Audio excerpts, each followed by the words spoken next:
gacchami tatiyampi sanghang saranang gacchami.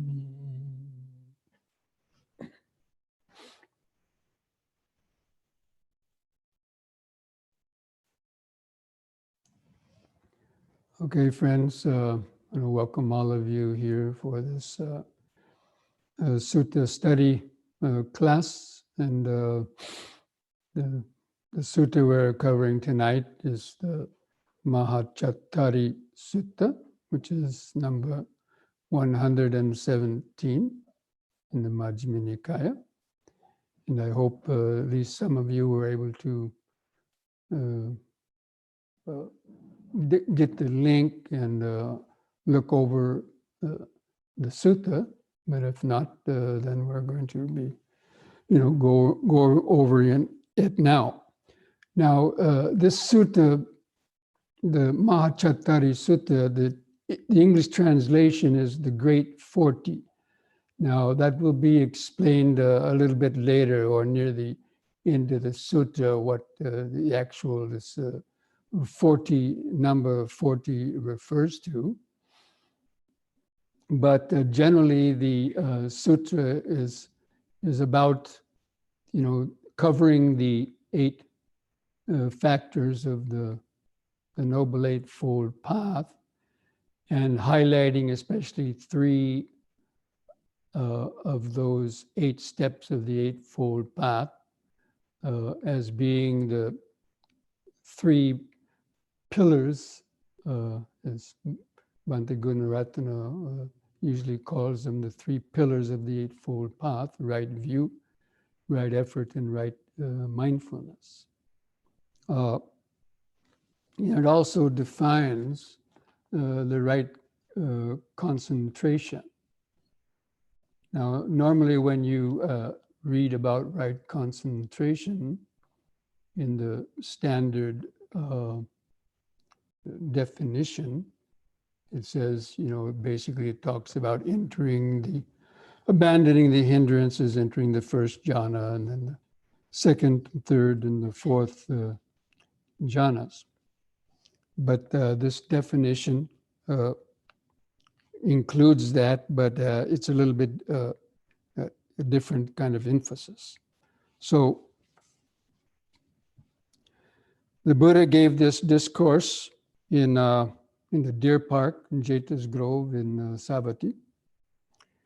And he tells the bhikkhus, I shall teach you the noble right concentration with its supports and requisites. Listen and attend closely. And I said, yes, Venerable Sir. Then the Buddha is saying, and what, bhikkhus, is noble right concentration with its supports and requisites? That is, the right view, right intention, right speech, right action, right livelihood, right effort, right mindfulness, and right concentration. It says unification of mind, or often usually translated as concentration, but it's also translated as unification of mind. Actually, I prefer that translation better than just concentration. So unification of mind equipped with those 7 factors is called the noble right concentration with its supports and requisites. So, right concentration is the last step of the Eightfold Path, but all these previous 7 steps of the Eightfold Path, starting with the right view, are its supports and requisites. And that's what gives its meaning of samma samadhi, and being right concentration, as opposed to just ordinary concentration. As if a person just sits down and they just try to concentrate their mind, but without having those supports of the previous steps of the Eightfold Path, then it's what we'd call just ordinary concentration. It's not samma samadhi or right concentration. So this is important to understand. And then he says, the Buddha goes on and says, and right view comes first. And right view understands what is wrong view, and it understands what is right view. This is one's right view. Now, last week in the Sammaditthi Sutta, we also went over the sutta called Right View. Now, in that sutta, it was listing the right view as understanding what is the wholesome and the unwholesome, and understanding what is the root of the unwholesome and what is the root of the wholesome, meaning the 10 unskillful actions and their opposites, and understanding what are the 4 nutriments, the origin of nutriment, the cessation of nutriment, and the way leading to the cessation of nutriment, which is also the Eightfold Path, the way leading to the cessation of the unwholesome states, leading to the cessation of nutriment, and also the 4 Noble Truths. So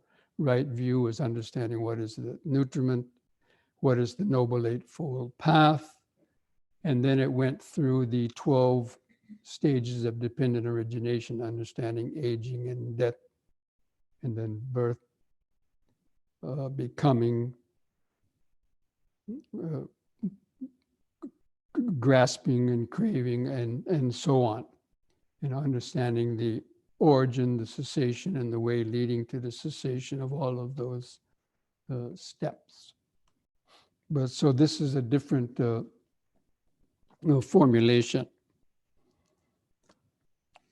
So understanding what is wrong view and understanding what is right view, that is the right view. So all those things we talked about last week are also, would be part of this, this right view also. And what monks is wrong view? So first he defines sort of wrong view. And so wrong view is basically not knowing Dhamma. Basically, it's believing that there's no effect of karma, that there's no results of doing good actions, there's no results of doing bad actions, there's no rebirth according to your karma.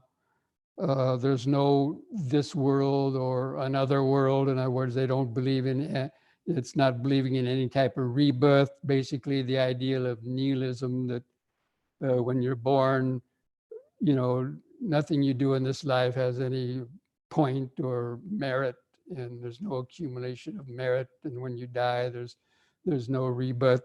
So therefore, there's no reason to do any good or bad, or to do any good actions, or to accumulate merit. And basically believing in that nothing exists. There's no mother, no father. There's no recluses. There's no holy persons. There's no path to attain enlightenment. So it's not believing in any of those things. So that is a wrong view. So the right view understands this wrong view as being wrong, and it understands the right view as being right. Now, the right view has 2 aspects of right view. One of them is the right view that's affected by attachments and taints, partaking of merit, and that basically is believing in karma and rebirth, and that there is good actions and bad actions, and the result of them, there is a path leading toward liberation and freedom. There are noble beings, and the possibility of attaining enlightenment, and basically just accepting there is this conditioned world, and so on. So that's what is called the right view affected by taints. That means it's the conditioned world. It's acknowledging that this conditioned world exists, but that's also part of the mundane right view. And right view is there's two types of Noble Eightfold Path. There's what is called the mundane Noble Eightfold Path and the supramundane Noble Eightfold Path. And the mundane Eightfold Path is what is practiced by the ordinary person. And anybody who has not yet reached the level of a Sotapanna, they are practicing the mundane Noble Eightfold Path, because they have not yet even acquired the right view. In other words, they haven't entered the stream and attained the real right view. And we have to also understand that there's 3 levels of understanding. So right view is also called right understanding. And right understanding has 3 levels to it. I think I've mentioned this in some previous talks.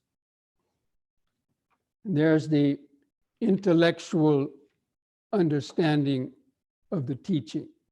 So, you can read about the 4 Noble Truths, you can read about the Noble Eightfold Path, the factors of enlightenment, and understand that kind of intellectually.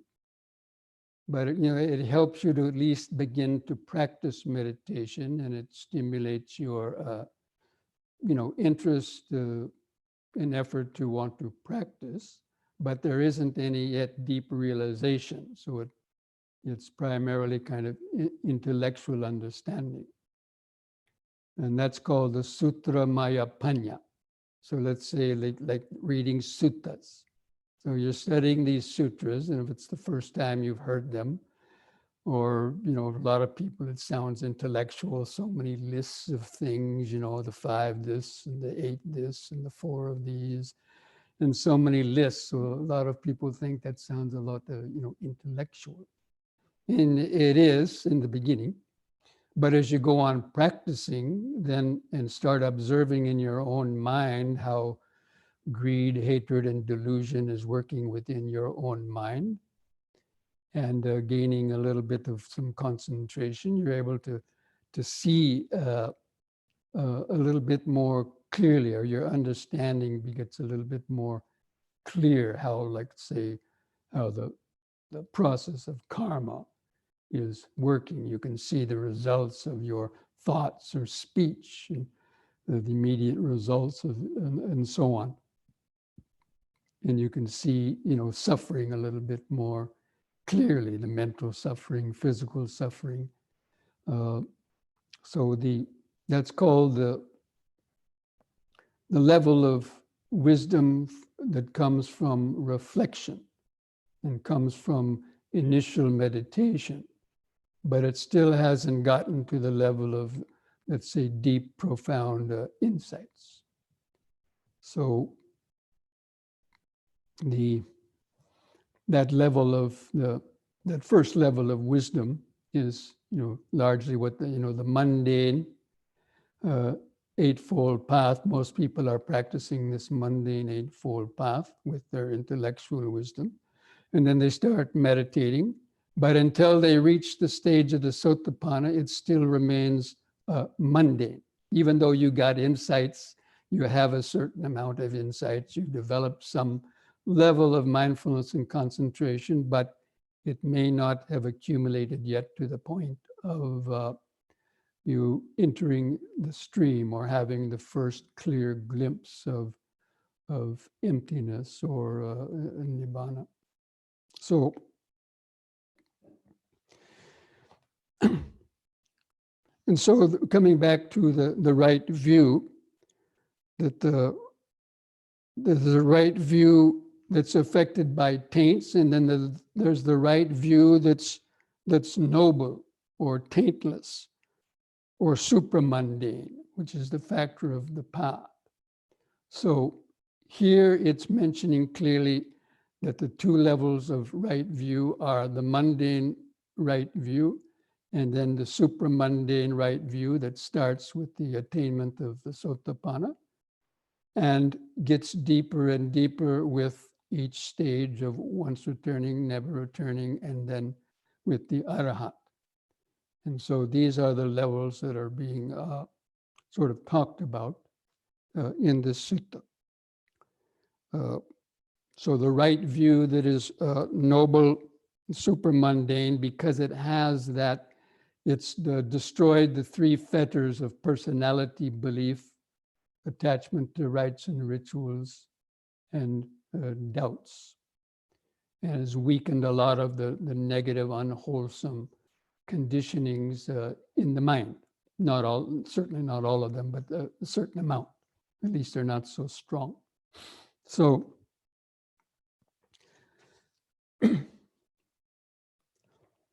so the right view, as we mentioned, that's affected by the taints is believing that, again, that there is karma and, the mundane sort of right view.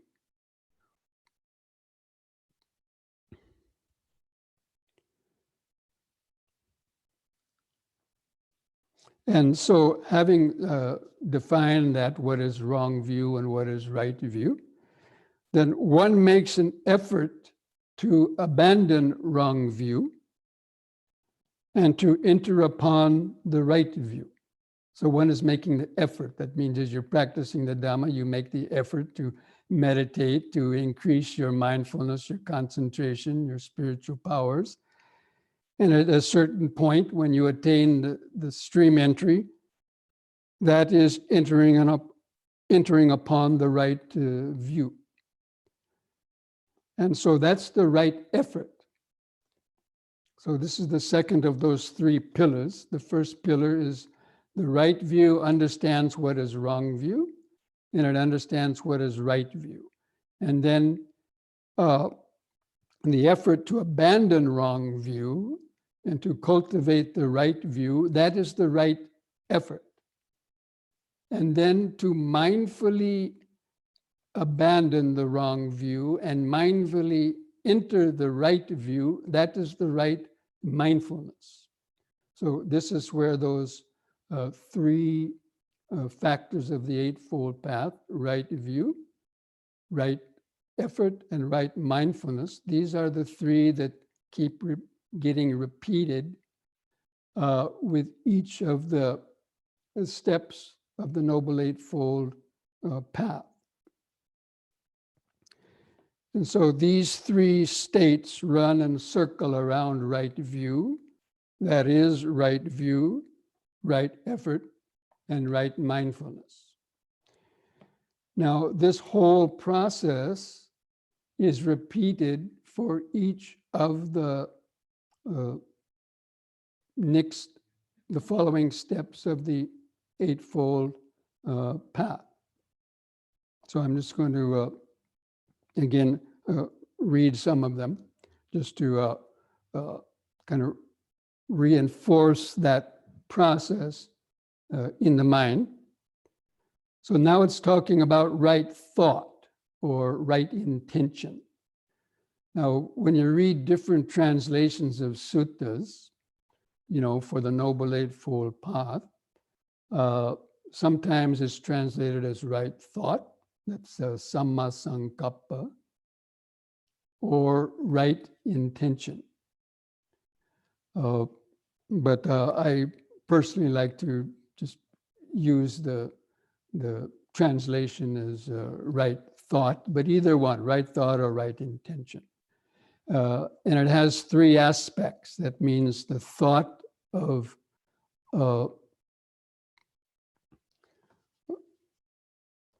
renunciation, and the thought of, or the wrong intention is or wrong thought is the thought of sensual desires, thinking about desire and craving and all the things that you want to get. And so sensual thoughts about sensual desires.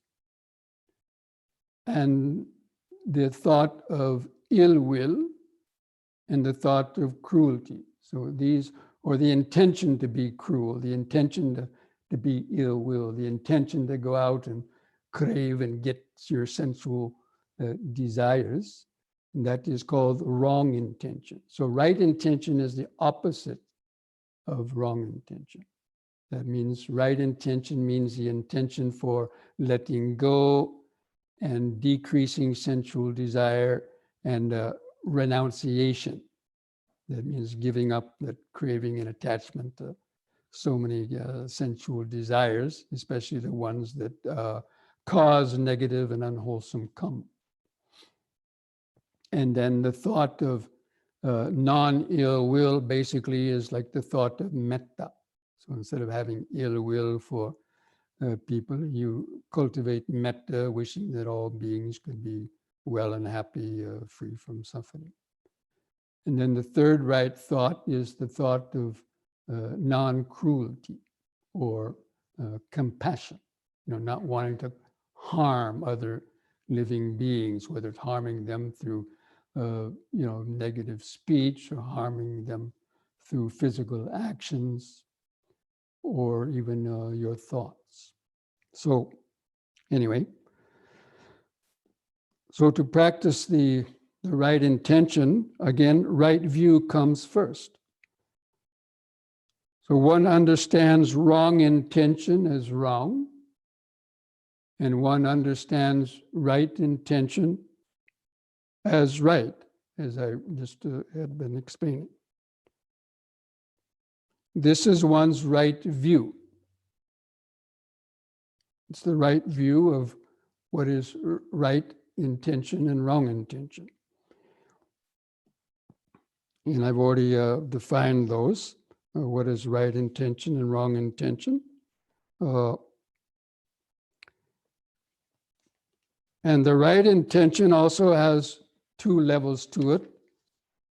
One that partakes of merit, or the mundane right intention, and then the intention that is the supramundane. That means only for those who have reached Sotapanna. So only the Sotapannas and above are practicing the supramundane levels of right view.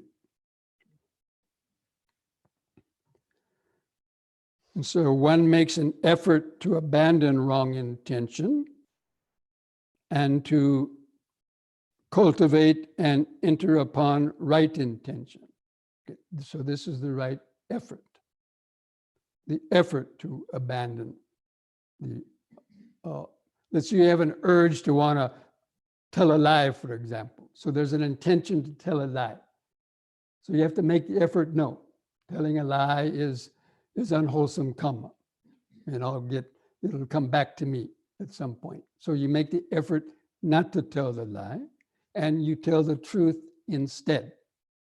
So that's how you apply the right effort, is the effort to abandon the unwholesome state or urges or intention for doing some unwholesome karma, breaking any of the precepts, and the intention to do the opposite of those wrong intentions, to practice the right intention, to tell the truth, to practice metta, to practice compassion. That is the right effort.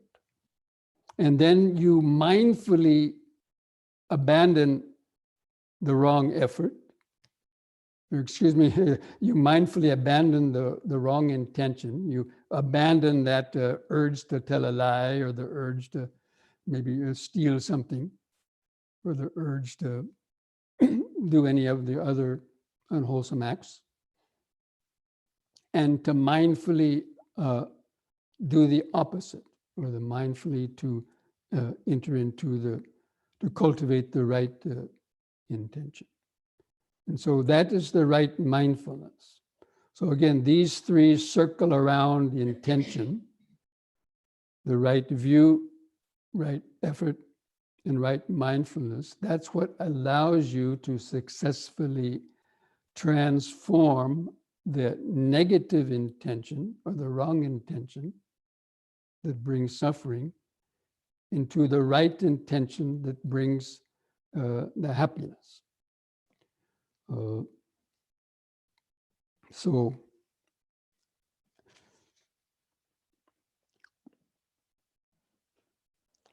and then it goes on to repeat the same formula for speech.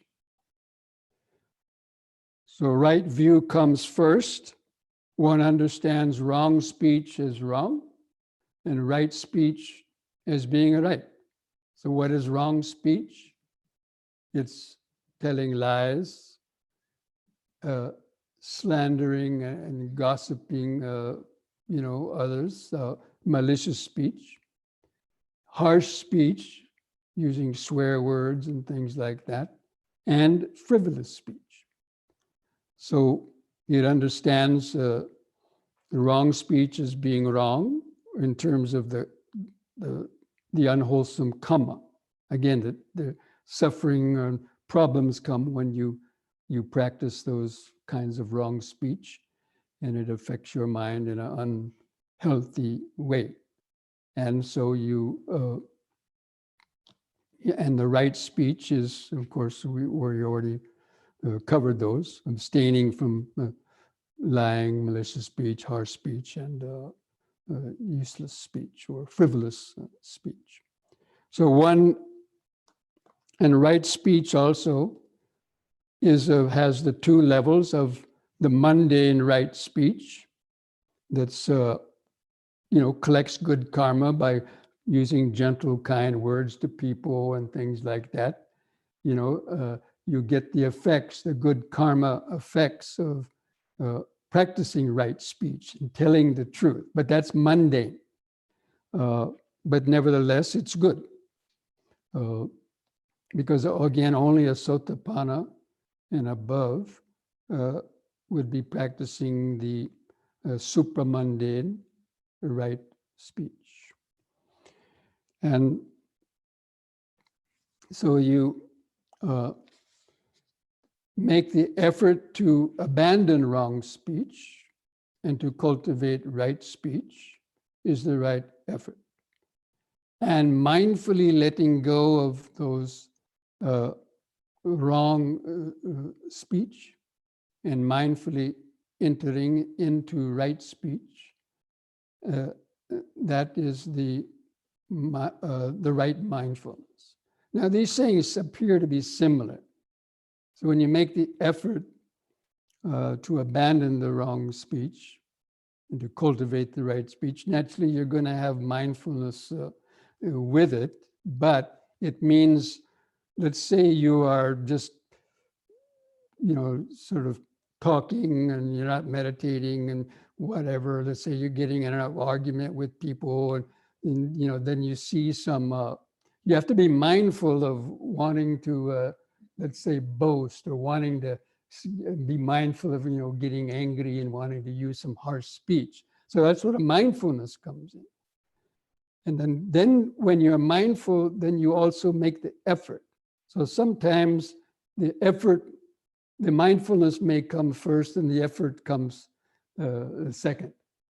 But anyway, both, all three of those are working together. And sometimes it may appear that the effort comes first and the mindfulness comes second, or you're mindful first and then you make the effort to let go of that negative thought and to cultivate the wholesome one, or the wholesome speech. And so those three, again, right view, right effort, right mindfulness, circle around the right speech. And then again, for the right action. And what is right view comes first. And right view understands what is wrong action and what is right action. So wrong action is killing or injuring living beings, stealing, and sexual misconduct, hurting others through aggressive types of sensual craving. So that's the wrong action. And the right action is the opposite, abstaining from those unwholesome karmic actions. Or the opposite, instead of killing or harming, you protect and cherish life. And instead of stealing, you practice dana, giving. And instead of abusing others or sensual misconduct, you develop more tranquility and equanimity and contentment, rather than always going around, trying to satisfy your sensual passions. And it includes like getting addicted to things.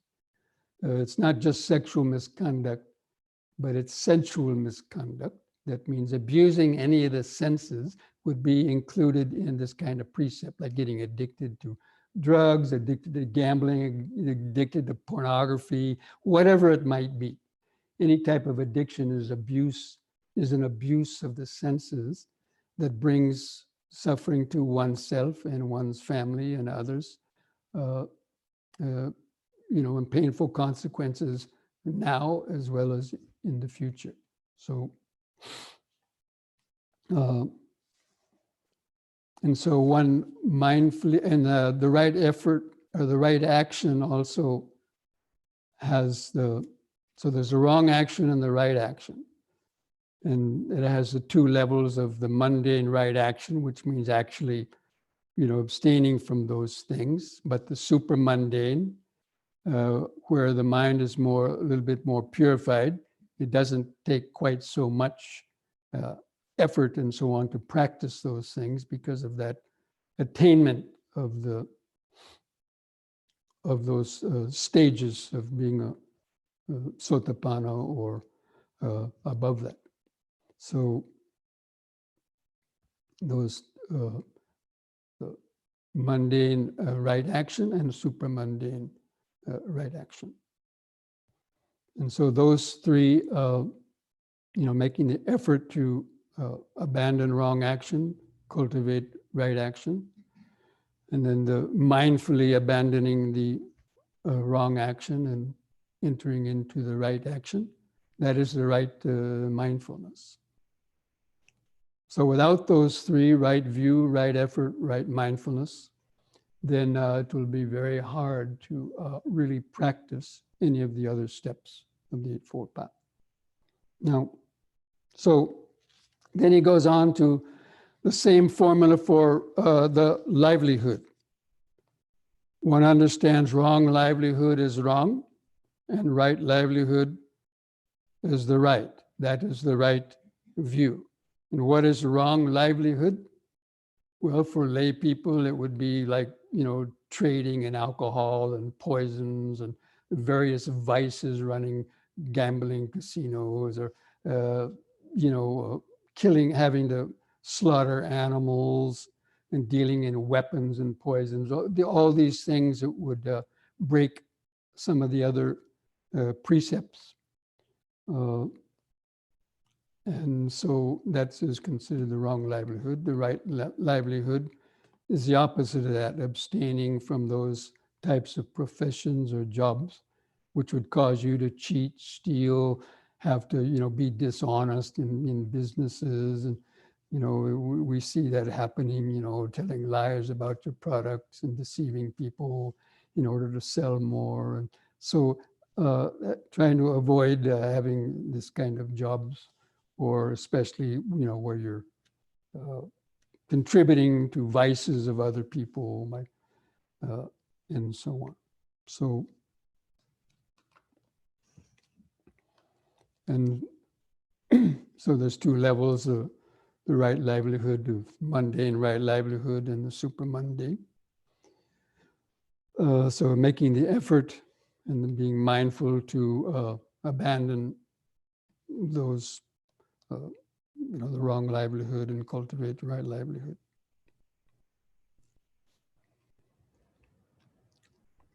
And now, after covering the livelihood, of course, after right livelihood and the standard definition of the Eightfold Path, right effort comes next. Now, right effort is already one of these pillars that we've been talking about. So we've already been practicing the right effort, up to this point. And so he changes course a little bit in the sutta. And this is where it starts the beginning of the explanation of the Great 40. But and then he says, monks, right view comes first. And how does right view come first? In one of right view, right intention arises. In one of right intention, right speech comes into being. In one of right speech, right action comes into being. In one of right action, right livelihood comes into being. In one of right livelihood, right effort comes into being. With right effort, right mindfulness comes into being. In one of right mindfulness, right concentration comes into being. And then it goes on to add two more. After right concentration, there's, with right concentration, in one of right concentration, right knowledge comes into being. And in one of right knowledge, right deliverance comes into being. And it says, thus, monks, the path of the disciple in a higher training possesses 8 factors, and the Arhat produces 10 factors. So this is where it might got confusing if some of you had been reading the sutta, where he introduces right knowledge and right concentration as the 9th and 10th step of the path. So normally we talk about just the Eightfold Path, but for Sotapannas and above, they are starting to practice the 10-fold path. That means the right knowledge comes with the attainment of Sotapanna, and then that knowledge deepens, and the right deliverance, because you're delivered from wrong view or the personality belief, you're delivered from the attachment to rites and rituals, and delivered from doubts. So that's a certain level of mental purification. So that's considered part of right knowledge, and but it's not the maximum state.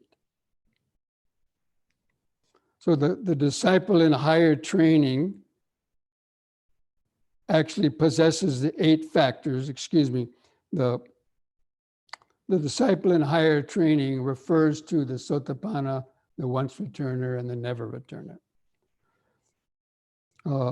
And so they possess the 8 factors, but only the Arhat possesses the 10 factors. So, I misread that. So only the Arhat actually has the right knowledge, because it refers to the full knowledge of the Eightfold Path with the attainment of the state of the Arhat, right knowledge, and right deliverance. That means the right deliverance being having totally severed the process of samsara and attained the full enlightenment. But so for the Arhat, they have the the tenfold path. And again, it says, right view comes first. And how does right view come first? Wrong view is abolished. So one of right view, wrong view is abolished. Again, this is only for the Arahant who has right knowledge and right deliverance. So his supramundane right view, wrong view is abolished, and the many evil, unwholesome states that originate with wrong view, those are also abolished. So the Arahant has abolished or overcome all of the defilements connected with greed, hatred, and delusion. Has overcome all of the 10 unwholesome actions.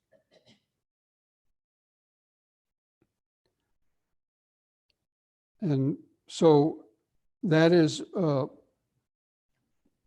with the right view, the wrong view is abolished, and the unwholesome states that originate with wrong view are abolished. So these are actually the beginning of the Great 40. But again, it may sound a little confusing, but hopefully it'll become clear. So then he goes through all of the Eightfold Path again, but this time from the supramundane point of view. So he went through the whole thing one time for the mundane aspects, and even for the Sotapanna, once returners and never returners. But then this last part is covering the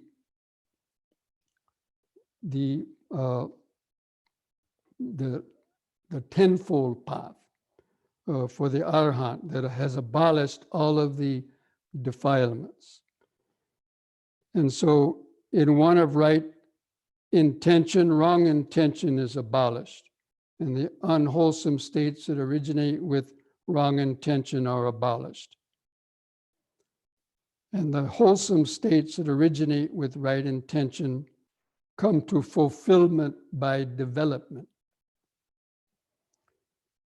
And again, in one of right speech, wrong speech is abolished, and all the actions connected with wrong speech are abolished.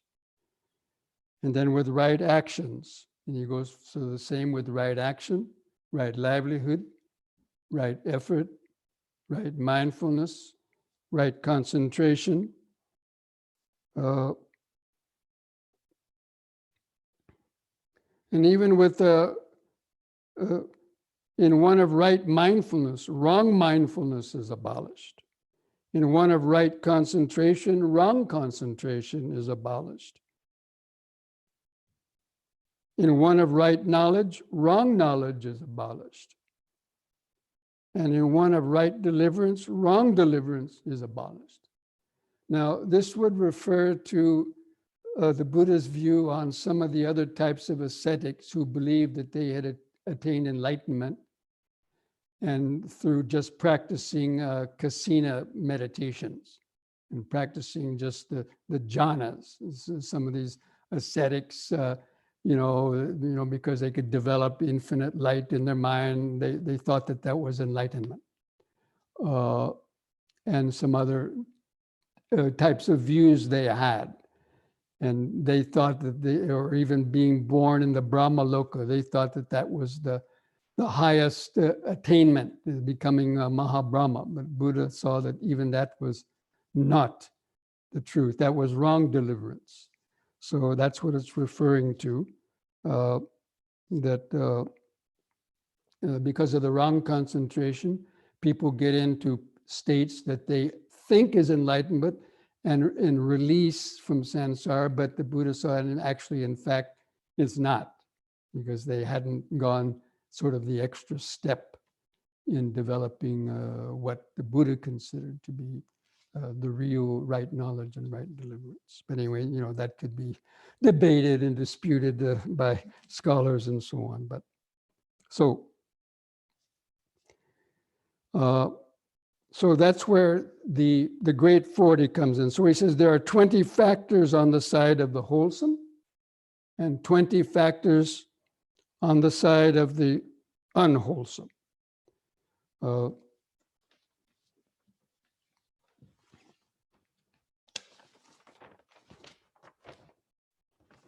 So there's the 10, again, this pertains to the Arhat only. The great 40 is only pertaining to the states of the Arhat, where the others would have less than the 40. So the 10 right path factors of the Arhat and the unwholesome states that arise with, and the wholesome states that arise with them, that equals 20. So right view and the wholesome states that arise with right view, that is 2. And then it goes through the rest of the 9, which makes 20 altogether. And then the 10 wrong factors, wrong view, right, wrong intention, wrong speech, and wrong deliverance. Those are the 10, plus the unwholesome states that come with each of those is another 10. So that is also 20. So that's how they get to the number of 40. Again, it is confusing. It took me a number of tries on studying this to then finally kind of see that too, or understand at least intellectually what it was talking about. So 20 unwholesome states are abandoned and 20 wholesome states are established, again, for the Arhat, because it includes the right knowledge, which is the knowledge of the path and the fruits, and the abolishing of all the fetters, the 10 fetters that I've mentioned at other places. We may mention again later on, but those 10 fetters holding the mind to the cycle of birth and death, those had been abolished. So the Arhat basically has 40 of those wholesome states. The Sotapannas, once returners and never returners, have less than that, probably between up to about 32 of those, or let's say.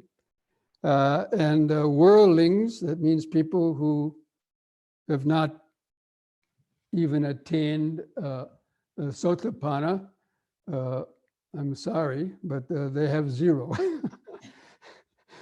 People won't want to accept that, but according to the sutta, until one reaches the supramundane view even of the Sotapanna and has actively destroyed the fetters, then it is not said to have totally developed a right view. So really the Arya Astanga Marga the term Arya refers to the supramundane, that the Aryan people who have attained those stages of sainthood, Sotapanna and once return and never return, and the Arahant. Those are called the Aryan disciples. And so that's why it's called the Aryan Eightfold Path. So really taking this as the definition of that, the Eightfold Path really starts with gaining that right view, a view of the Sotapanna. So up until that point, people are trying to practice the Eightfold Path. They're not actually standing on the Eightfold Path yet, but they're trying to. And so they're using all of those mundane factors of the Eightfold Path, hopefully to at some point to reach that. And then to finish the sutta, the Buddha is interesting. He just says, this Dhamma discourse on the Great 40 has been set rolling and cannot be stopped by any recluse or Brahmin or God or Mara or Brahma or anyone else in the world. And if any recluse or Brahmin thinks this Dhamma discourse on the Great 40 should be censored, that means they don't agree with it, they think it's hogwash or something, then there are legitimate deductions from their assertions, which would be grounds for censoring them. Anyway, it's a little bit maybe hard for you to understand that part of it too. But anyway, so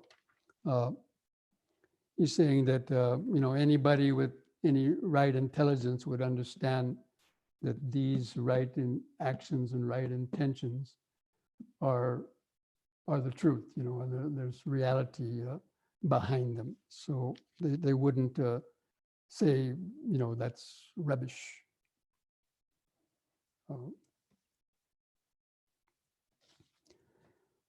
So that's what the Buddha had explained to the monks, and the monks were happy and rejoiced in what the Buddha said. So again, it takes a number of readings of this sutta to kind of, understand it.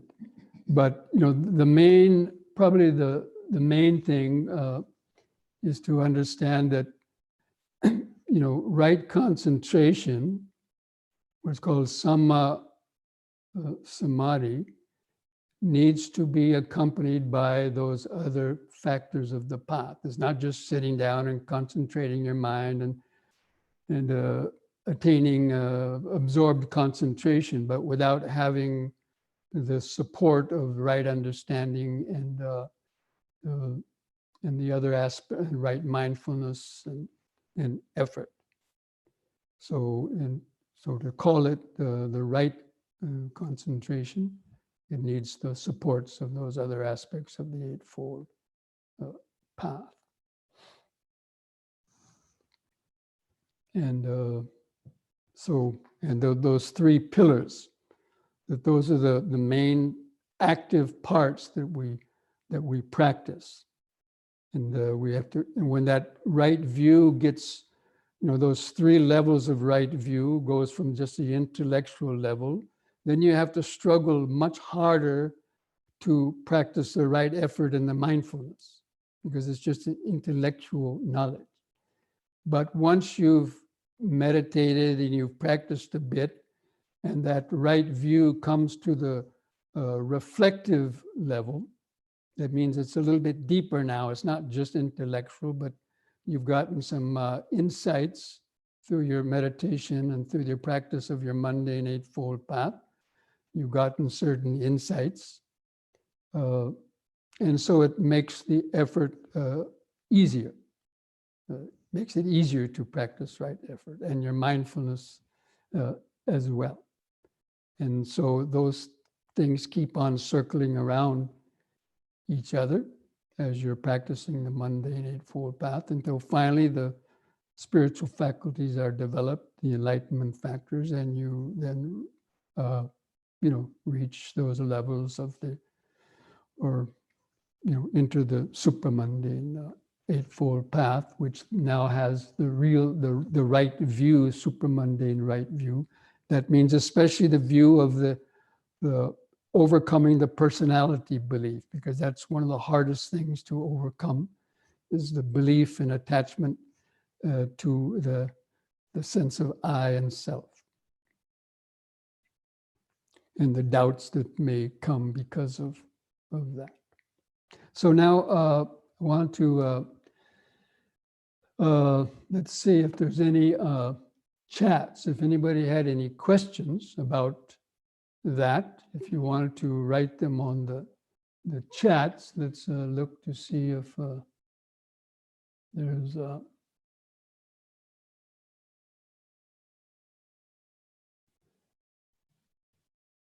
I don't know, there's a question about, is Bhante muted? Could everybody hear me? I hope I didn't waste an hour talking that people couldn't hear me.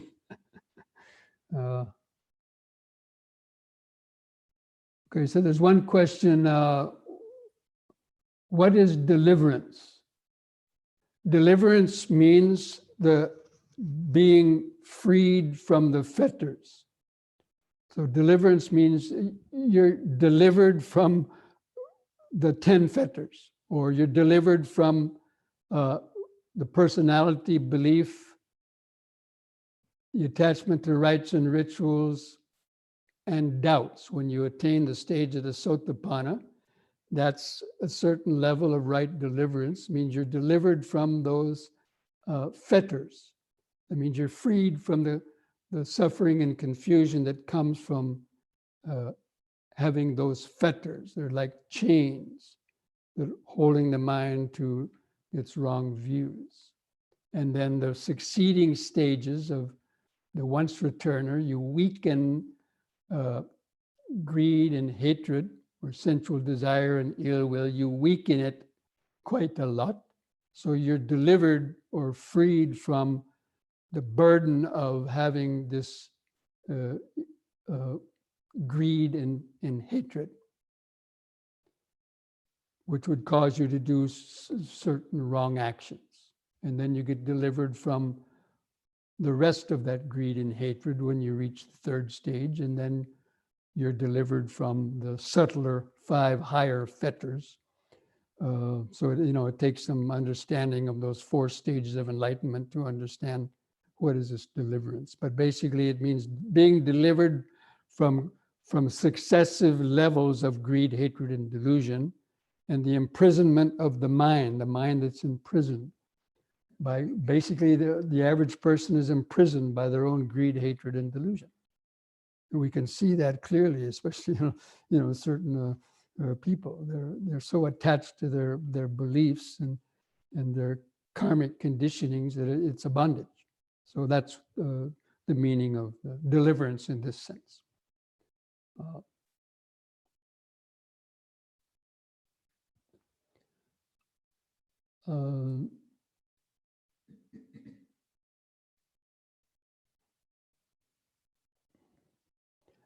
It says, repeat the difference between mundane and supramundane right action.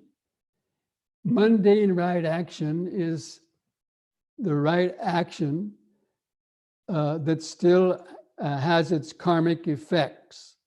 But basically it means any action of somebody who's not the Sotapanna. And so again, this is important to understand that the supramundane path starts with the realization of the Sotapanna and the destruction of those 3 lower fetters. And so everything they do after that is supramundane right action, right speech, right livelihood, and so on, because it's freed from those 3 lower fetters. So that's what's important to remember. The qualification of supramundane means a person has had a glimpse, a true and full glimpse of Nibbana, even if it just lasted a few moments. That's a very powerful insight that would destroy the belief in a self and doubts and attachment to rites and rituals that I've already been explaining several times. So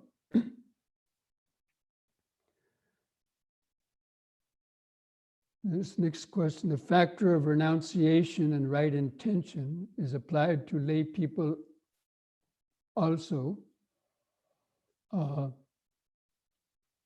Lay people, the right in the factor of renunciation is one of the right thoughts. So yes, you're developing, you're renouncing, trying to renounce wrong thoughts and develop right thoughts. But it's not supramundane yet, it's still in the realm of the mundane. But yes, it's applied to lay people as well. Renunciation doesn't mean becoming a monk or nun. I like to define renunciation as lightening up or downsizing. That means to renounce. Like if you have a big house and your kids have gone out of the house, sell the big house get a smaller one, downsize. Don't make your life so complicated. You know, get rid of a lot of the material possessions that don't really matter to you anymore. Maybe you're holding on to them because you want to show off to other people or whatever, you know, or you want to be too luxurious, to make the life simple, more simple. So basically, a better word for lay people is simplification, because renunciation, most people think it means becoming a monk or a nun. Now, it does that at a higher level, but not really for lay people. They have to renounce little by little. That means giving up, like giving up 5 cups of coffee a day and maybe just drinking 2, or giving up 3 spoonfuls of sugar in your coffee and taking only 1. So basically, it means learning how to release some of this tight craving and grasping for things. So that's how you apply that for lay people.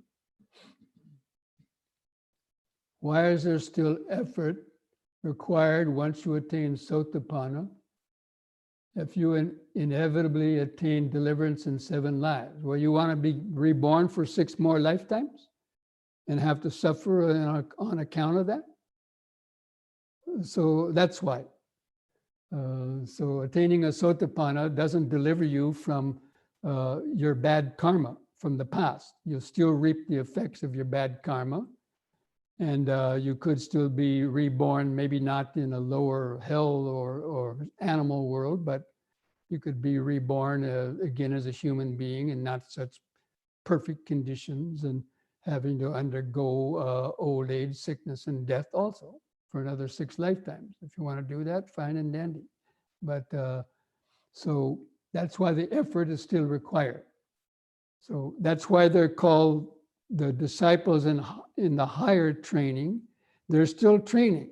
Even the Sotapannas, the once returners, the never returners, they're still training because they still have those higher fetters to overcome. So they haven't reached the real right deliverance. So the Buddha didn't even recommend anybody just to be satisfied with being a once returner or satisfied with being a never returner, but he, you know, knowing that, of course, you know, people have certain karmic limitations and may not be able to attain all those stages quickly.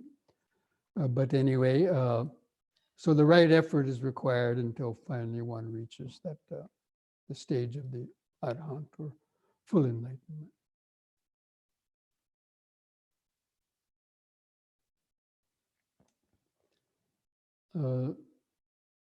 So even the supramundane path still requires the effort, but a supramundane effort. That means it has that effort that's bolstered by having weakened the defilement. So it's much easier to practice right effort and right mindfulness and concentration because you've weakened those defilements that had previously prevented you from practicing.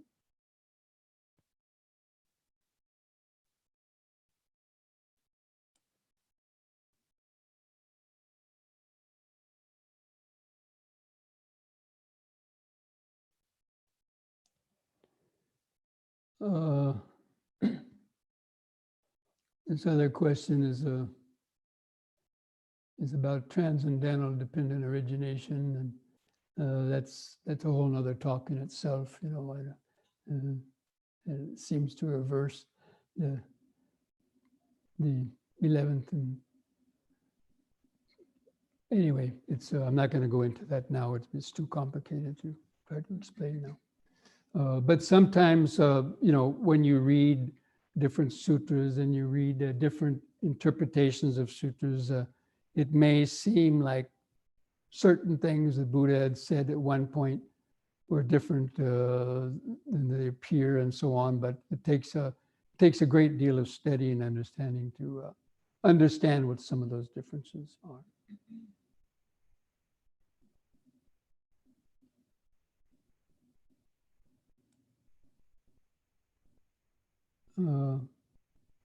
Says Bhante, in yoga, in the stage of samadhi, the meditator merge with the object. Buddhism, we don't talk about object at this stage, only about unification of mind. Can you explain Well, in yoga, as far as my understanding is,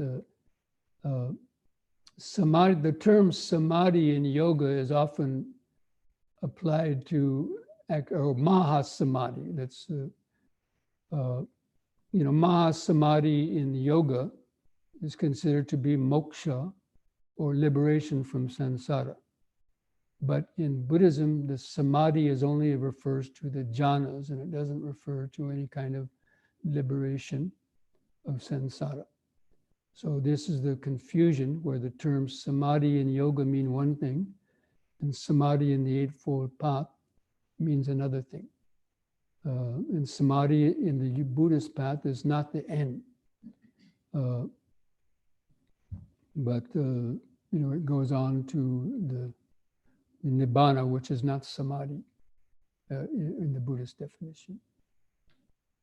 But reaching samadhi is a requisite for attaining the liberation, but it's not liberation itself.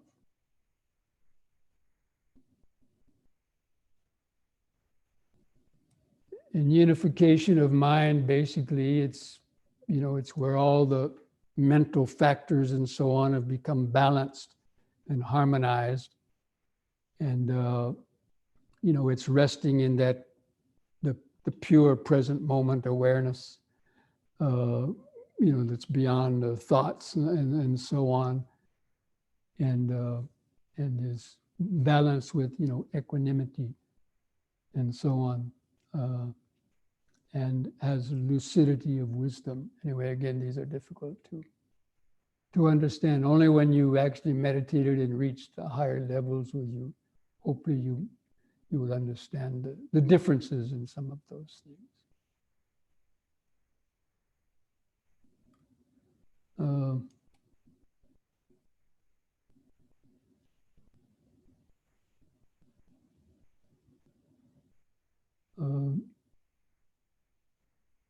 After achieving the Sotapanna stage, how do you know about this status in following lives? Well, again, that would require more explanation and so on than I care to get into right now.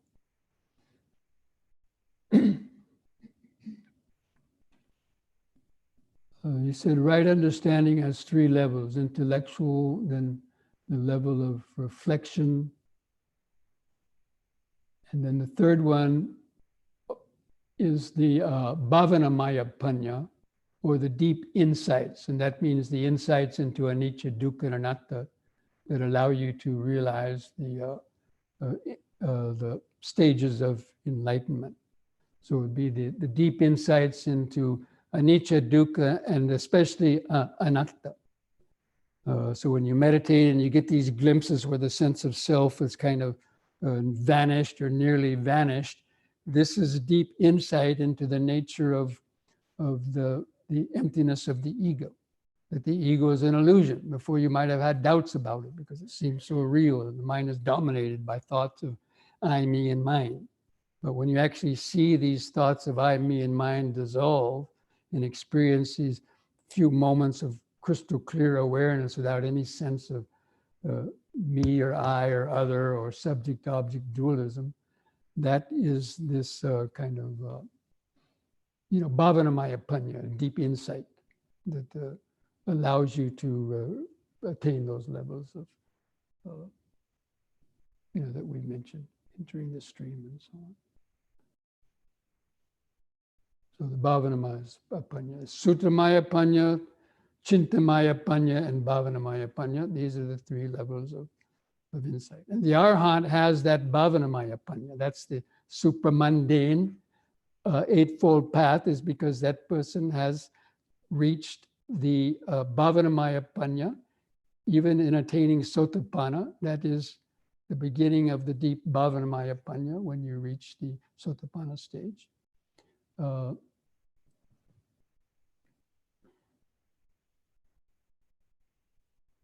Okay, friends, I think that's the end of the questions. So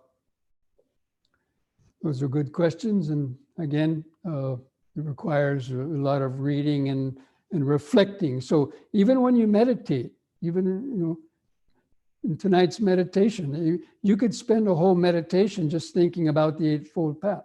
What is wrong view? What is right view? So you're using your intellectual understanding in reflection. So in meditation, especially in Vipassana meditation and in mindfulness meditation, the four foundations of mindfulness is not just silencing your thoughts and not thinking. It involves this level of what is called the Dhamma Vichaya, or investigation of Dhamma. It involves the Chintamaya Panya. So you can think about, just kind of ponder what you've learned. Okay, what is wrong view? Or what is wrong speech, wrong action? And then what is right action, right speech? And going over those, even to ponder them in your mind. You could spend a whole an hour thinking about them, and you could gain a very deep state of concentration. You could gain a state of access concentration even by that. So, because that's the applied and sustained thought, you're developing that, but you're thinking about a certain topic. It's not scatterbrain thinking. You're thinking along the terms of the Dhamma. So, in this meditation that we're even going to do now, we can try to apply some of that. Okay, so we're going to have a short break now, a few minutes. If you need to use the restroom, or those who are living in Europe or some other places where it's very late at night, of course, you can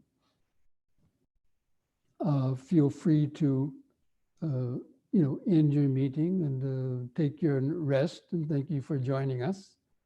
And try to join us again next week. Next week we're going to be covering some suttas from the Samyutta Nikaya, and especially the Anatta Lakkhana Sutta, and try to speak more about the five aggregates. I gave a Dhamma talk on the five aggregates, a couple of weeks ago, and I want to kind of continue and add some things to that and understanding the five aggregates, because that's really the whole focus of mindfulness and Vipassana meditation is understanding how these, how it's being delivered. Deliverance means being delivered from the suffering caused by the addiction to the five aggregates and the wrong view of the five aggregates.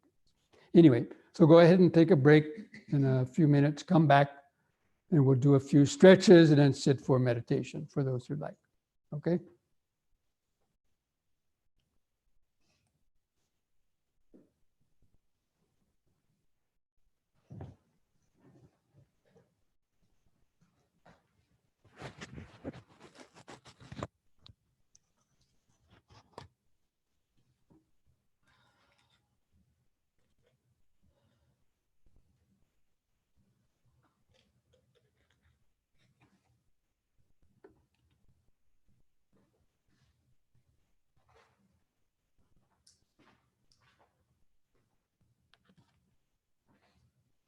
Excellent, Bhante.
Prashant, are you there? Let's start now.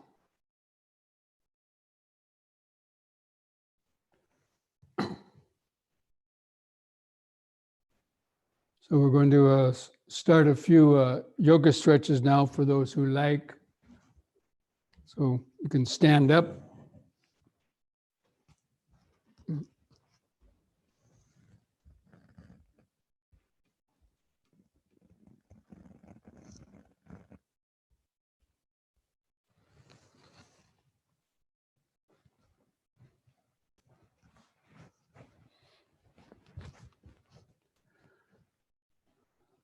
So try to stand straight. Relax your arms and hands at the sides. Just take a few deep, slow breaths.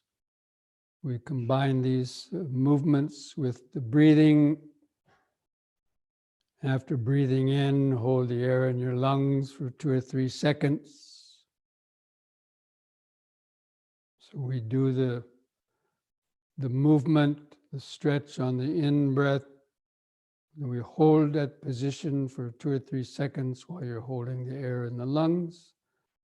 Then coming back to the starting point, the opposite direction on the out-breath.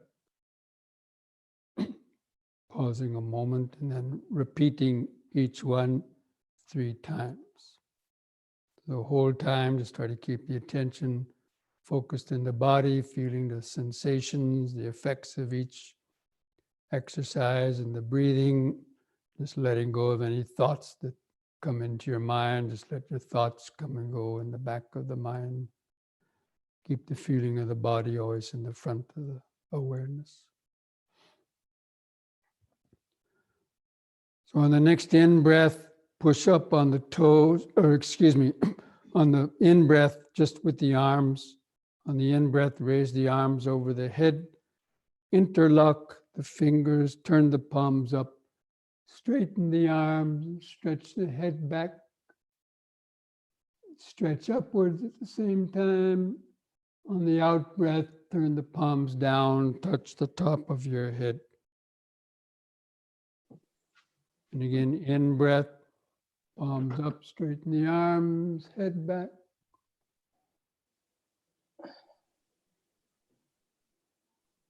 Out breath, touch the top of the head. Third time in breath, palms up, straighten the arms. Hold that upward stretch longer.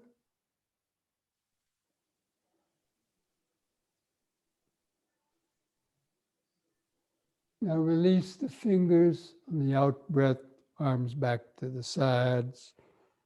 Relax.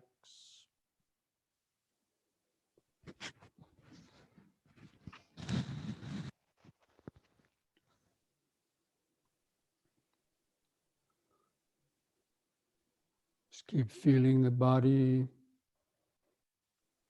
Feel the feet pressing the floor, the arms and hands at the sides.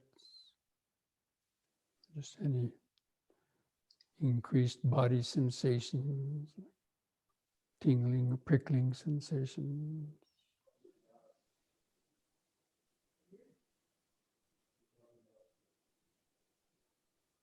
Just simply remember the present moment of standing.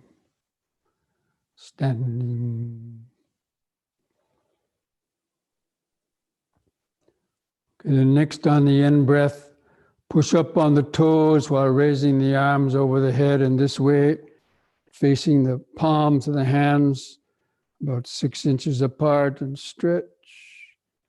On the out-breath, come back down, arms to the side, heels to the floor.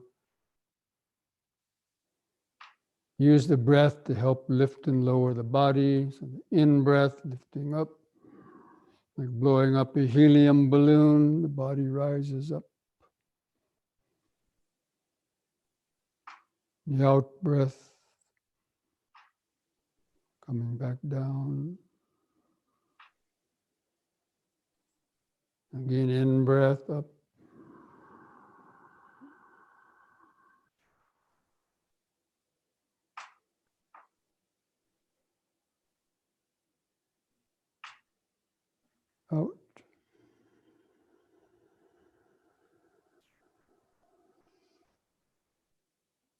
relax. Just keep feeling the body,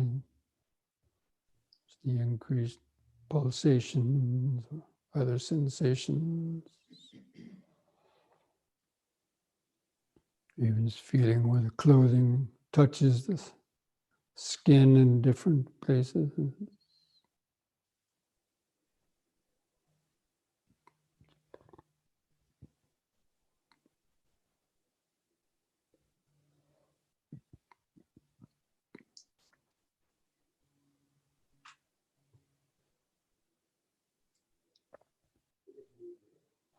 Okay, next we'll do side bending using both arms. On the in-breath, you can raise both arms up in this way, keeping the fingers and arms straight close to the head.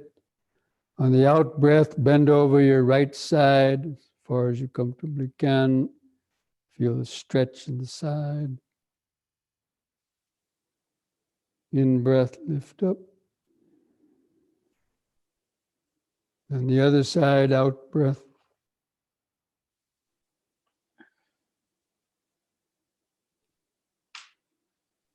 In-breath, up. Again to the right, out-breath.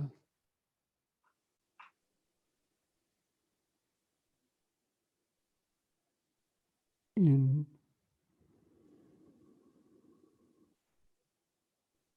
Out.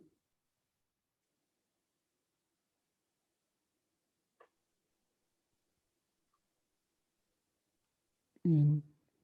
Once more to each side. Out-breath to the right.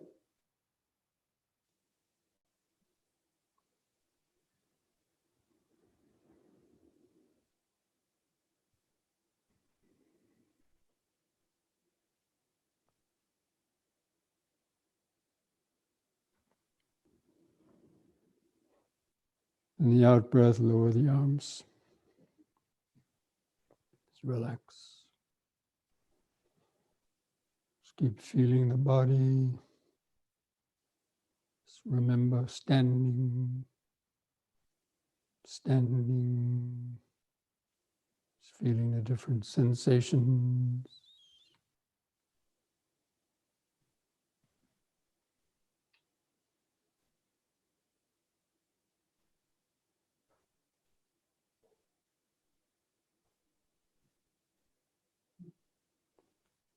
So the last exercise we'll do is the head turning from right to left. On an in-breath, turn the head to the right as far as you comfortably can. Try to look over your right shoulder. On the out-breath, all the way back to the left. To look over the left shoulder. Just concentrate into the neck vertebrae, in-breath to the right.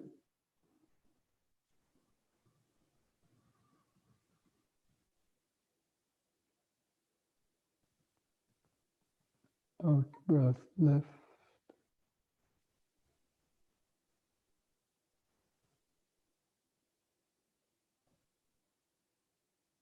In-breath right.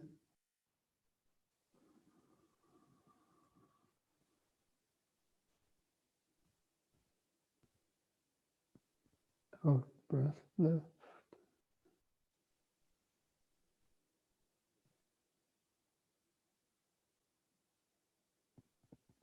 On the next in-breath, let the head stop in the center. Just relax. Just keep feeling the whole body. Just try to feel increased aliveness sensation.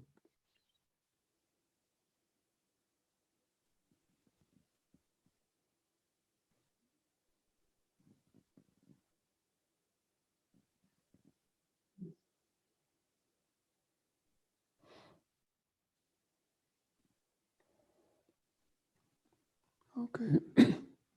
Now go ahead and come back to your seat.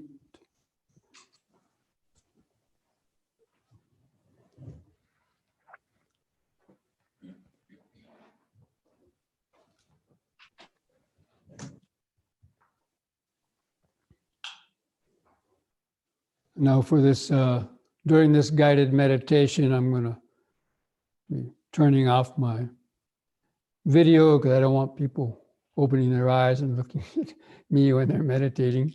And there'll be just a still picture put up there. And you can just listen to my instructions.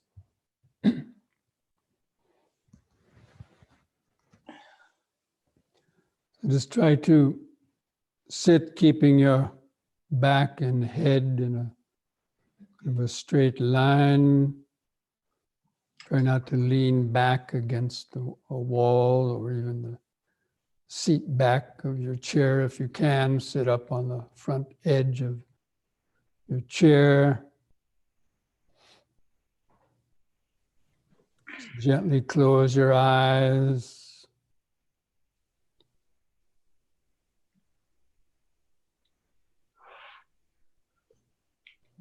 And just feel the weight of the body pressing the seat. Try to feel or imagine that 100 or more pounds of body pressing the seat, buttocks and feet.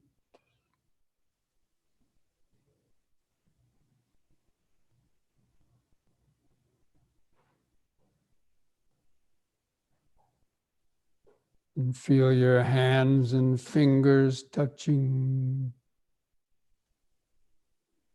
Try to feel some subtle pulsation or sensation in your fingers, where they touch together.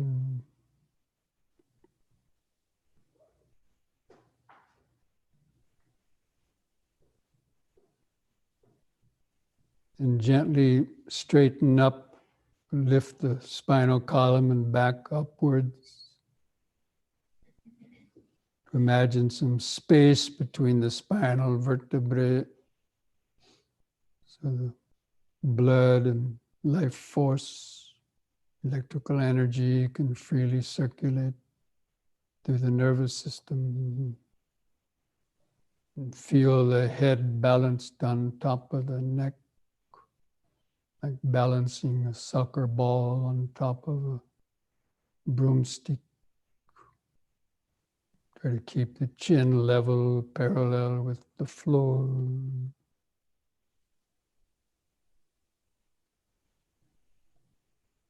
then feel your face. Try to feel some different sensations on your face, like where the lips touch together or the skin stretched over the face.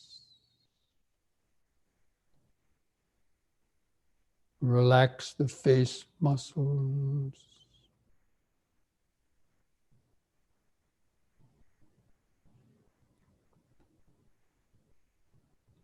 And feel the eyes resting in the sockets and the eyelids stretched over the eyeball.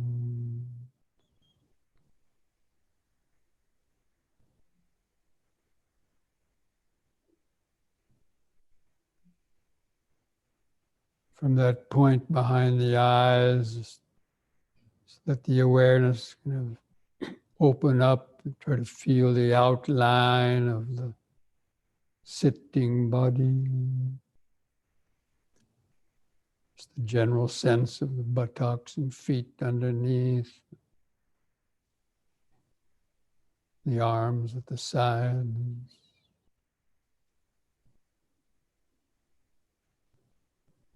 Clothing touching the skin of the chest, the shoulders, the arms. And the head balanced on top. Just try to hold that feeling of the sitting body in the mind's eye. And just remind yourself, sitting, sitting, sitting, the present moment of the body. And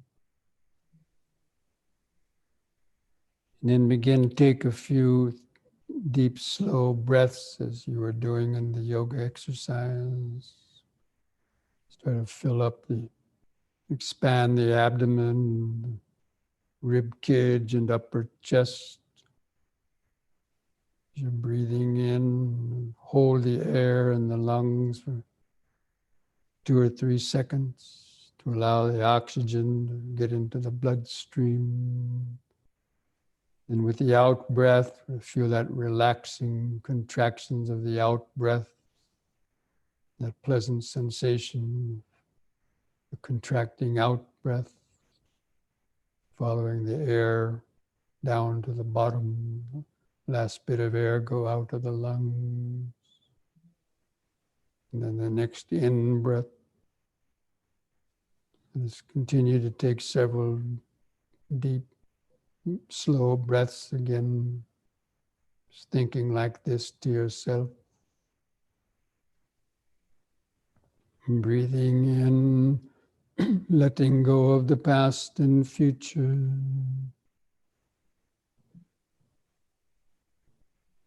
Breathing out, sitting here and now.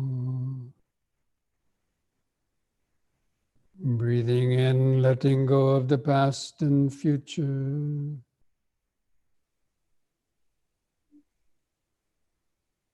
Breathing out, sitting here and now. Now let's try to count the breaths from 1 to 10 to develop a more precise concentration, mindfulness and concentration. So still keep your attention focused in the middle of the body to feel the expanding and contracting sensation. Try to take some, continue to take some deeper, slower breaths to feel it easy. With the next expanding in-breath, mentally count 1.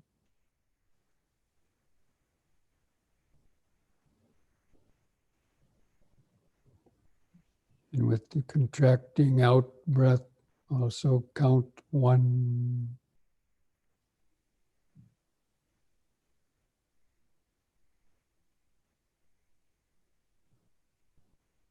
The next expanding in breath, 2.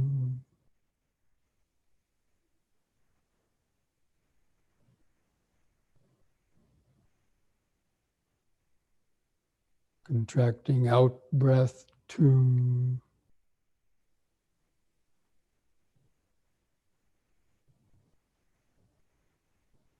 Expanding in breath, 3.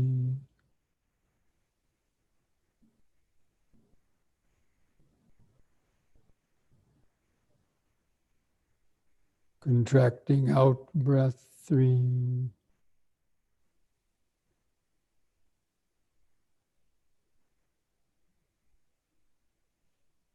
In breath, 4.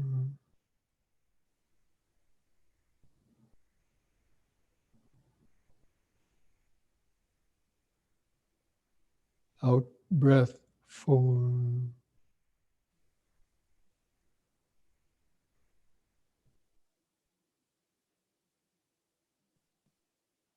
In breath, 5.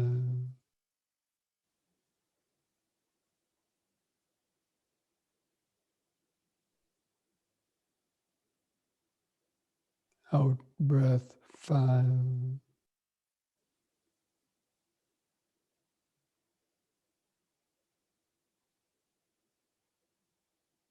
In breath, 6.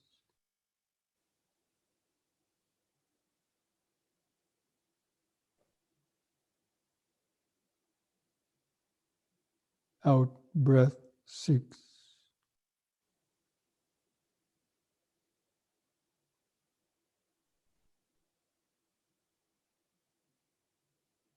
In breath, 7.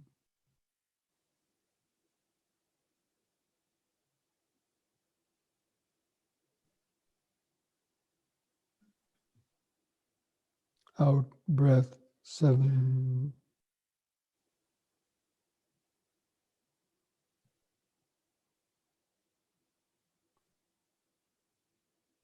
In breath 8.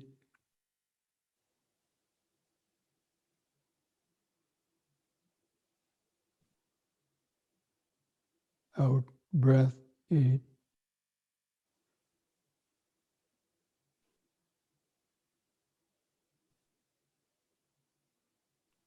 In breath 9.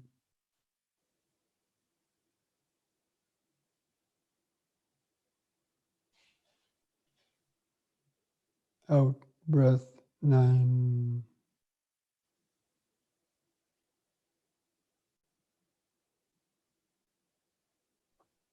In breath 10.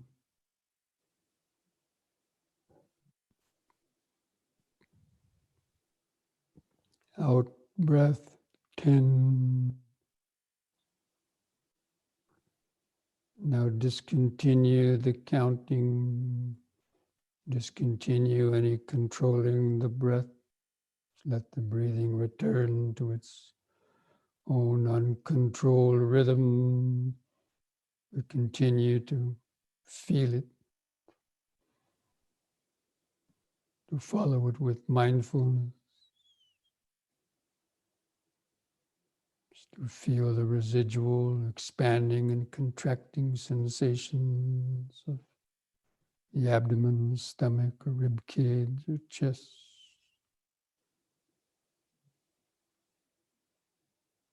Just knowing when the breath is coming in and knowing when the breath is going out. And knowing is the alert mindfulness. You know it by feeling the sensation. Try to feel the subtle sensations of the clothing rubbing against the skin of the stomach, or rib cage, or chest. As it expands or contracts. That's what you're actually feeling.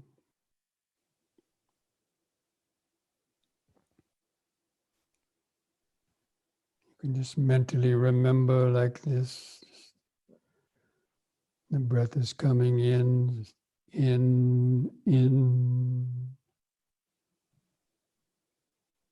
When the breath is going out, out, out.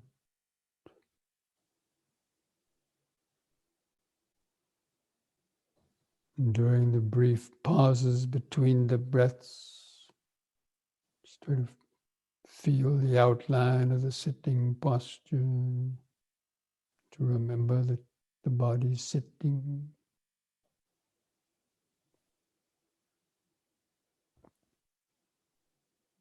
So just in, sitting, out, out, sitting.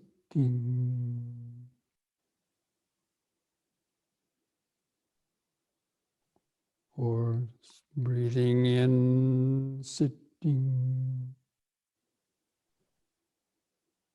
breathing out, sitting. Just remember that much. It's not much to remember. In, sitting. Out, out, sitting. It's the ongoing connection to the present moment of this breathing body. The first stage of mindful concentration.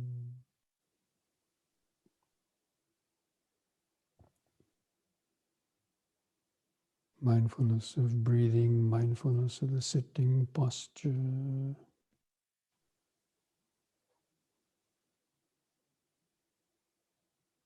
In, sitting. out, out, sitting, breath by breath, moment by moment.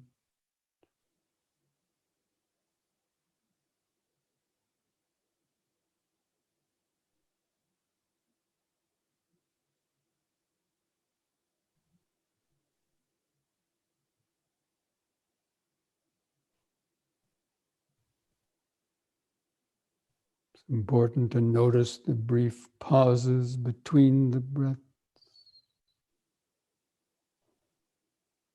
The pauses connect each breath to the next one. There's the expanding in breath and the pause, and the contracting out breath and the pause. In, sitting.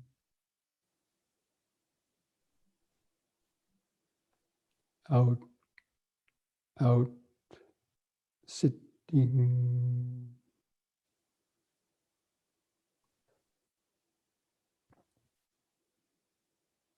Just finding the door of the laboratory.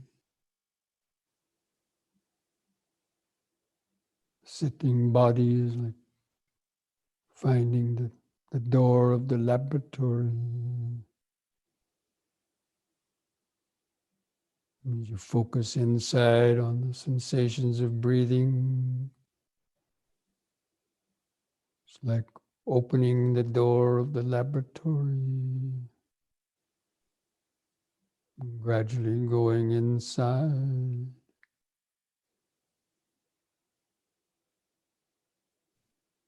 Feel those 4 phases of the breathing process. The in breathing and the pause. The out breathing and the pause.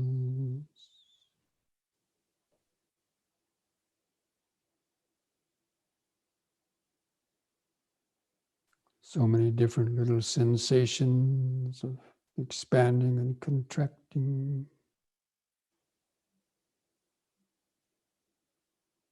The more sensations you can notice, it's like turning up the power of the mental microscope. Looking down through the microscope into the body.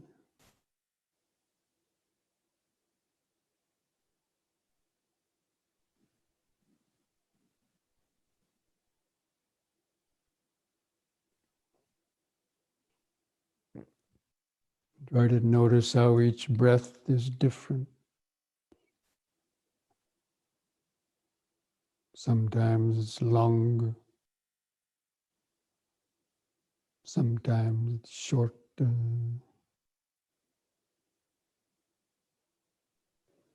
Sometimes the in-breath is longer than the out-breath. The out-breath is longer than the in-breath.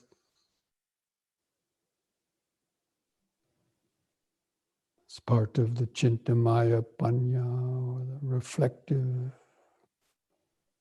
wisdom. Knowing that this body lives by breathing.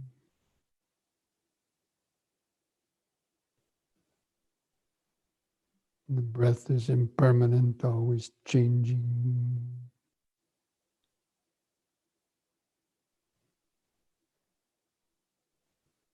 The in-breath comes and goes. The pause comes and goes. The out-breath comes and goes.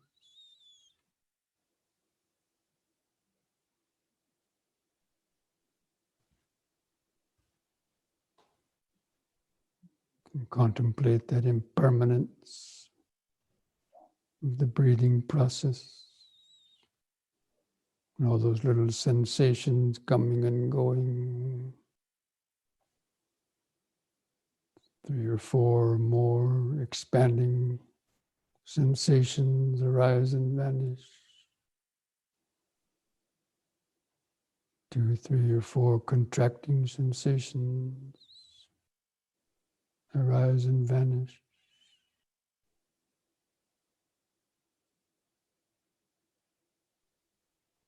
And turning up the power of the mental microscope.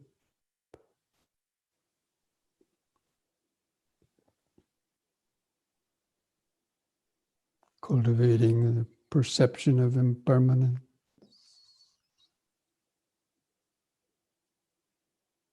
Even while you're observing the breathing, you might notice other sensations coming and going, prickling sensations, sensations of the clothes rubbing on the skin, or any other sounds in the body may come and go.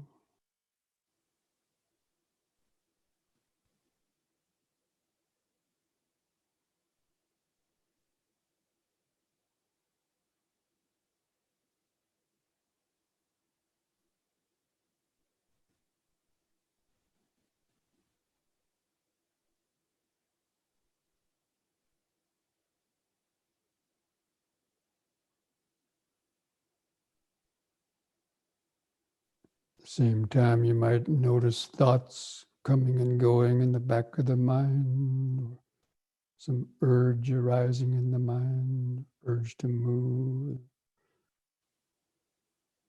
urge to think about something.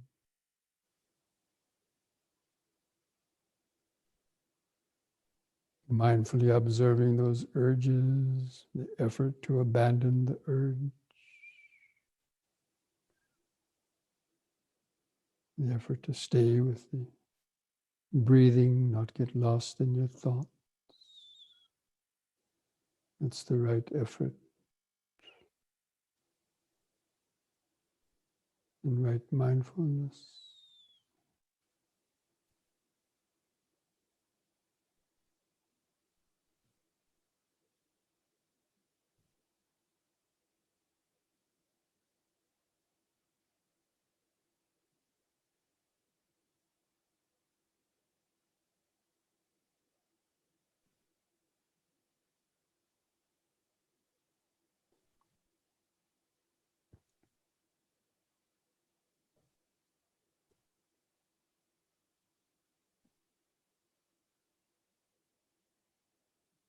If you catch yourself lost in thoughts, recognizing it as lost.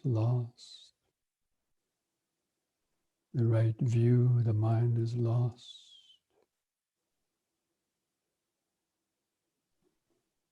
The effort to let go of those thoughts. The mindfulness notices the thoughts, the effort to let go of it. The effort to return to the breathing.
Mindfully noticing thoughts arise, the right view, understanding, is this a thought of sensual pleasure, a thought of ill will, thought of cruelty, and the effort to abandon it, the wrong thoughts, to cultivate the right thoughts, letting go of friendliness, of compassion.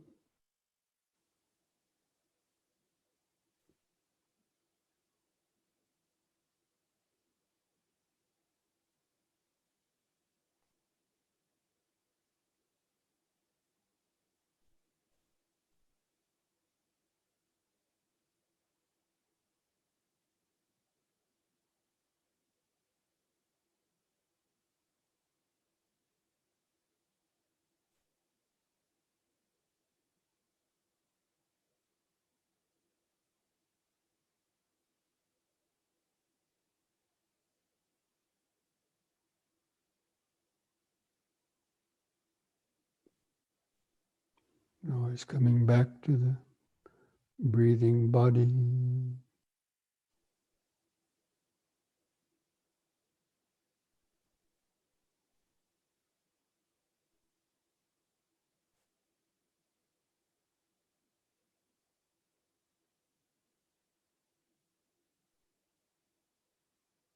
If you have too many thoughts, you can go back to counting the breaths from 1 to 10. To take some deep, slow breaths to help keep the mind grounded in the body, in the present moment. If you're feeling sleepy, do some deep, slow breathing. Recharge the bloodstream with oxygen.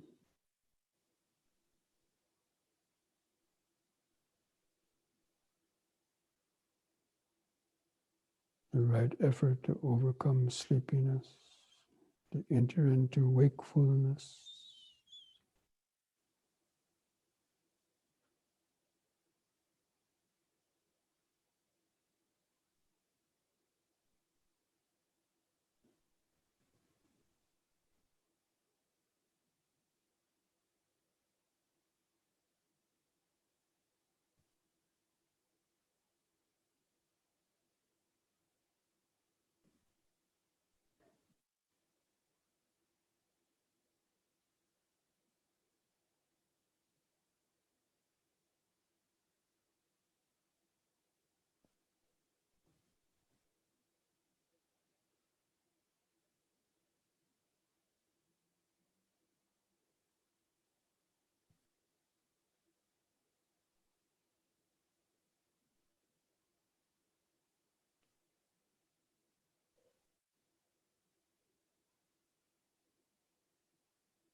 Be alert when any unpleasant or painful sensations arise.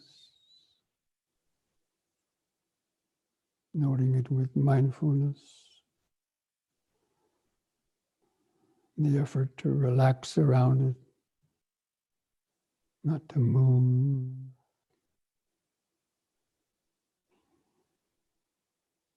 Mindfully relaxing, allowing those sensations just to move around, eventually change or dissipate or disappear.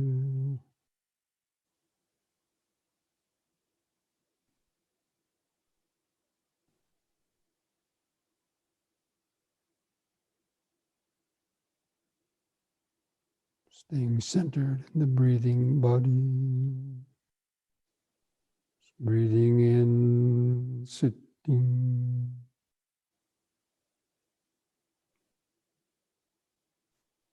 Breathing out, sitting.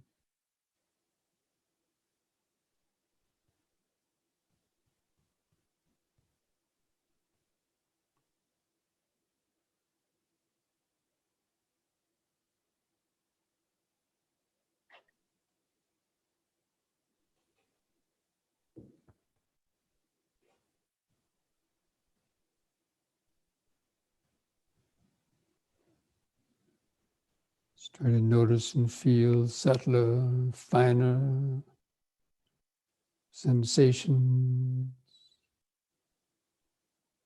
in the body, or subtler thoughts or urges moving through the mind, trying to come up and take your attention away.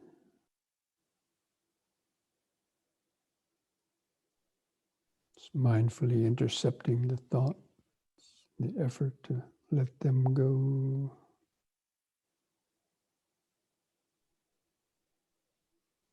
The effort to come back to the breathing body.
Breathing in, sitting. Breathing out, sitting. Thoughts come and go. Urges come and go. Pleasure and pain come and go.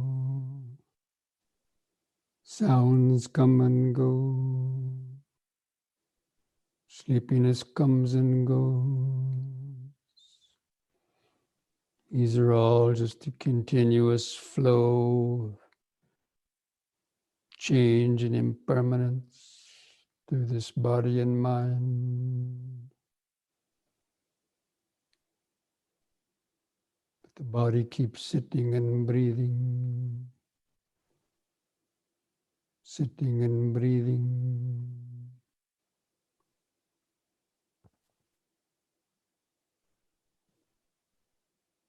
The breathing body is our only real connection to the present moment. It's the only thing that we always have with us.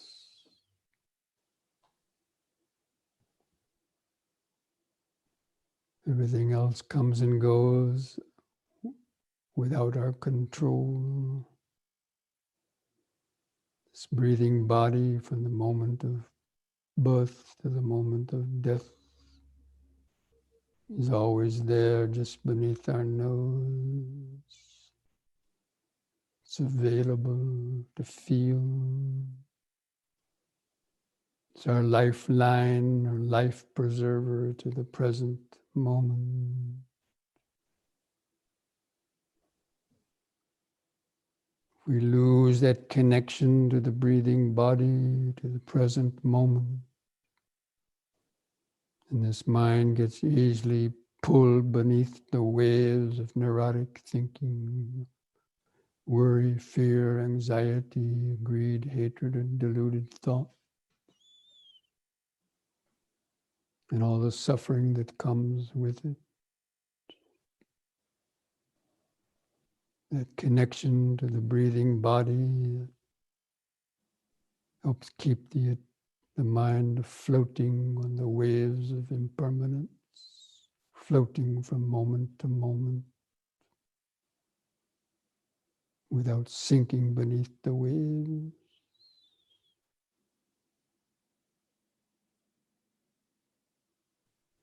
This is meditation.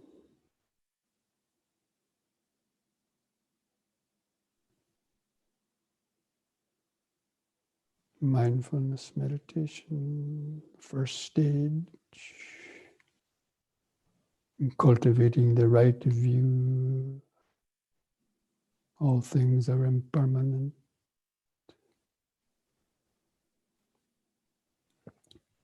Form, feeling, perception, volition, consciousness. Continually changing.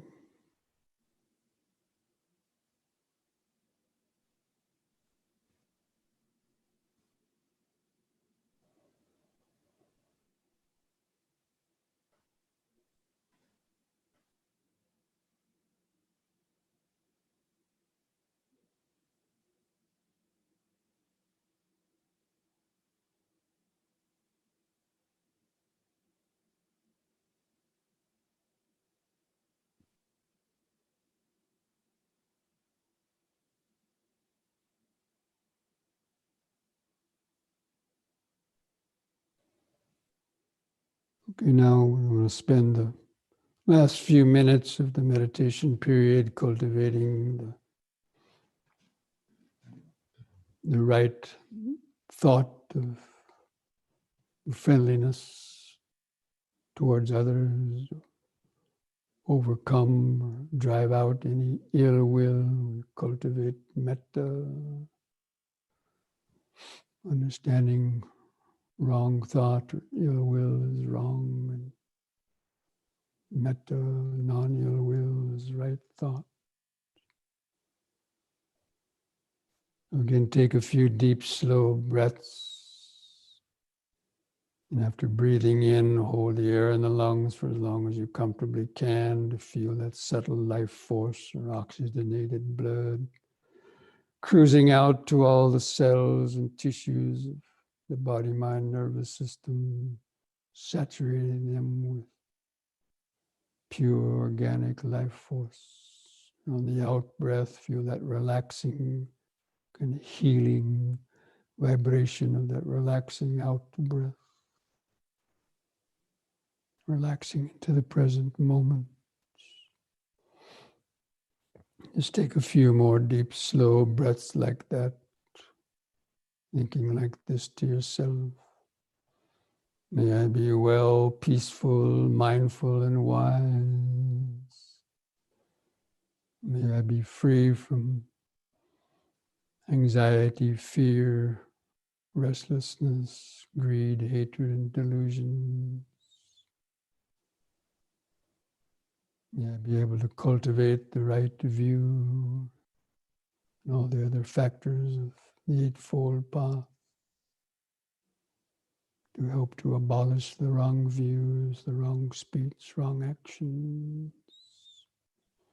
May I have the patience, strength, mindfulness, and wisdom to meet and overcome all difficulties in life. May I be able to continue to deepen my understanding of the Dhamma, to transition from the mundane Eightfold Path to the supramundane Eightfold Path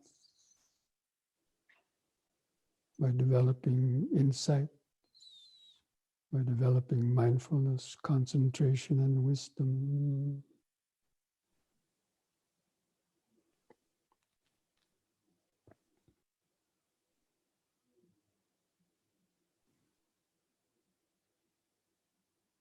And also sending these thoughts out towards your family members and to all other beings. Again, if you can, continue to take a few deep, slow breaths. And with each out breath, just imagine these waves of metta thoughts, of friendliness, best wishes.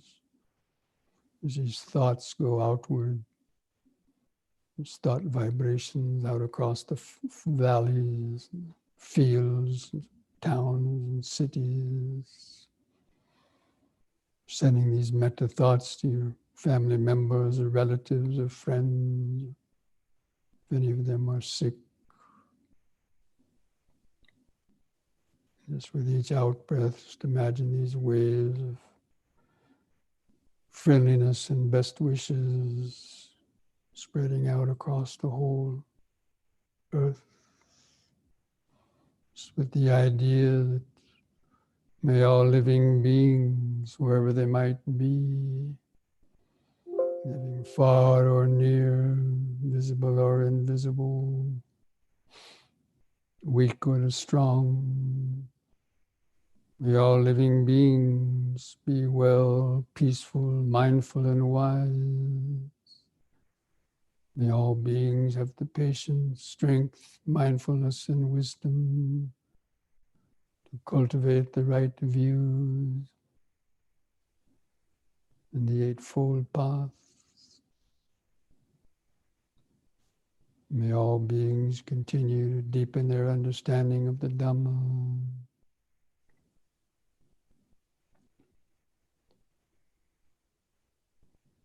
May all beings be able to live peacefully and harmoniously together,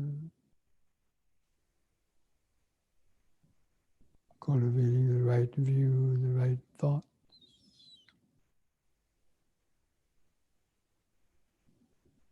May all beings be well, peaceful, and wise. May all beings be well, peaceful, and wise. Just like a mantra reverberating throughout space. Well, peaceful, and wise.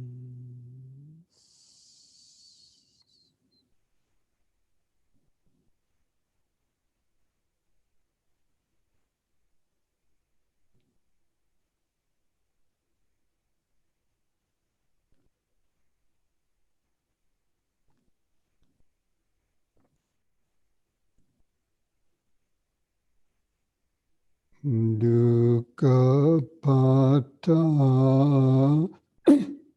chani dukkha bhaya pata chani bhaya soka pata chani soka hontu sabbe pipanino.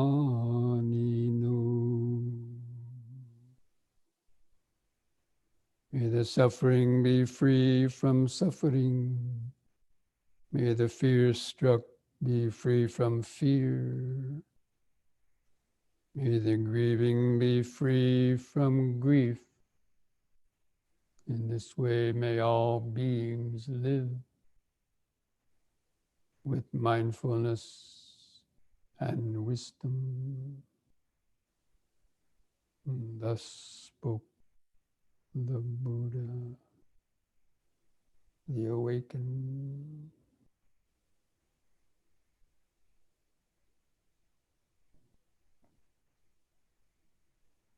Now you can mindfully place your hands at the edge of your knees.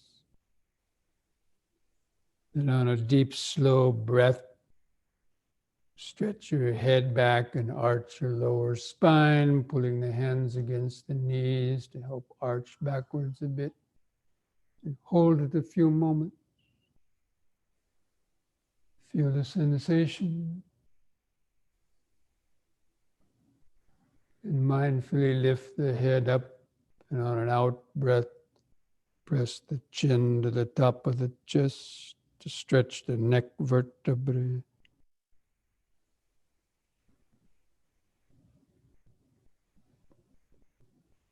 Then lift the chin up, level, and relax on the out breath.